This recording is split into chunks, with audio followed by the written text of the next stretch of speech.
दीन दुबळ्यांचा आधार केला शिक्षणामध्ये सुधार. दीन दुबळ्यांचा आधार केला शिक्षणामध्ये सुधार. राजश्री शाहू महाराज आहेत आधुनिक महाराष्ट्राचे शिल्पकार. राजश्री शाहू महाराज आहेत आधुनिक महाराष्ट्राचे शिल्पकार. नमस्कार, माझे नाव सौ नीता बसवराज निंबाळकर. जिल्हा परिषद प्राथमिक शाळा काळभोर वस्ती, केंद्र इंदोरी, तालुका मावळ, जिल्हा पुणे. आज मी तुम्हाला एक कथा सादर करणार आहे. कथेचे नाव आहे आंबोईचे शेत. पार्वतीबाई शेताकडे निघाली होती. डोक्यावर टोपली आणि टोपलीत कारभारासाठी जेवण. सूर्य माथ्यावर आला होता आणि तिची पावले झपझप पडत होती. समोरून पाडगावला जाणाऱ्या एका रुबाबदार घोडेस्वाराने तिला थांबवले आणि विचारले, हे कंच गाव म्हणायचं? मडिकले बुद्रुक माझ्या भावा, ती उत्तरली. लय भूक लागली बघ, काय हाय का तुझ्या टोपलीत? घे की, असं म्हणत तिने डोईवरची टोपली खाली घेतली. त्यावरील कपडा बाजूला केला. 2 आंबोळ्या घेतल्या, पानावर वाढल्या आणि त्याला दिल्या. याला ग काय म्हणतात बयो? आणि एवढा ली भोक तू याला पाडली कशी? हे ऐकून पार्वतीबाईला हसूच आलं. ती म्हणाली, अरे याला आंबोळ्या म्हणतात आणि ही भोकं पाडावी नाही लागत. आंबोळीचं पीठ तव्यावर टाकलं की पाणी मुरतंय बघ आणि भोकं पडतात आपोआप. असं हाय वय? तो आवडीने खाऊ लागला. ते पाहून तिने विचारलं, आवडली? एकदम बेत झाली बघ, अजून देतेस? घे की. असं करत करत पूर्ण टोपलीच रिकामी झाली. कोणासाठी चालवल्या होत्या जणू? कारभारी राबतात दुसऱ्याच्या शेतात, त्यांच्यासाठी. आता ग मग पुण्यांदा करून आणते. माझ्या हात अजून धट्टे कट्टे आहे आणि घरात आंबोळीचं पीठ बी आहे. मग ठीक आहे. दोघेही झोपडीपाशी आले. लोटाभर पाणी पिऊन समाधानाची ढेकर देऊन तो घोडेस्वार घोड्यावर बसून निघून गेला. इकडे पार्वतीबाईंनी पुन्हा आंबोळ्या केल्या, टोपलीत भरल्या आणि शेताकडे निघाल्या. कारभाऱ्याने विचारलं, काय ग पारू, आज लय उशीर केला? अहो, वाटेत एक घोडेस्वार भेटला होता, लय भुकेलेला होता. त्याला आंबोळ्या खाऊ घातल्या. पुण्यांदा करता करता वखत झाला. हे मात्र तुलाही बेस केलं बघ. भुकेलेला खाऊ घालणं म्हणजे भगवंतच जेवला बघ.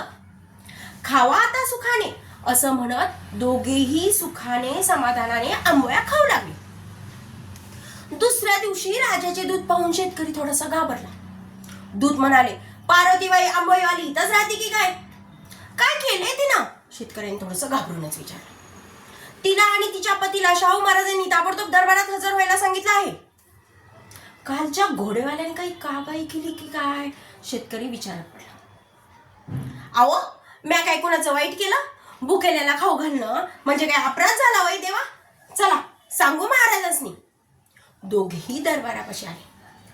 पाहतात तर काय, दिंडी दरबारापासूनच त्यांचं स्वागत चालू होतं. ओशाळलेल्या नजरेने पार्वतीबाईंनी सिंहासनाकडे पाहिले. तर कालचाच घोडेस्वार. अहो, हा कालचाच घोडेवाला बाबा आहे की. म्हणजे ते महाराज होते. माफी असावी महाराज, काल मी तुम्हाला भावा म्हणलं, एकेरी बोललं, मला माफ करा, माझ्याकडनं चूक झाली. पार्वतीबाई, राजा हा प्रजेचा बंधू, सखा, पिता सर्व काही असतो. काल तुझ्या प्रेमाने मला खाऊ घातलं, त्याने मी प्रसन्न झालो आहे. आता तुझ्या कारभाऱ्याला दुसऱ्याच्या शेतात काम करायची गरज नाही. मडिकले बुद्रुक येते 10 एकर जमीन मी तुझ्या नावावर करत आहे. हे ऐकून दोघांच्याही डोळ्यात आनंदाश्रू आले. महाराजांना नमस्कार करून ती जोडी निघाली. तेव्हा महाराज म्हणाले, या माझ्या बहिणीचा साडी चोळी देऊन सन्मान करा. माहेरवाशीण आहे ती. त्या दोघांना अजूनच भरून आलं. अशा प्रकारे हा राजा सर्वांचा कल्याणकारी राजा बनला. कोल्हापूरच्या शाहू महाराजांनी जे शेत बक्षीस म्हणून दिले होते, आजही ते शेत आंबोईचं शेत म्हणून प्रसिद्ध आहे. माणसाने माणसाशी माणसासारखे वागावे हेच आपल्याला या कथेतून कळते. भुकेल्या माणसाला अन्न आणि तहान लागलेल्या माणसाला पाणी देणे यासारखे जगात दुसरे कुठलेही पुण्य नाही.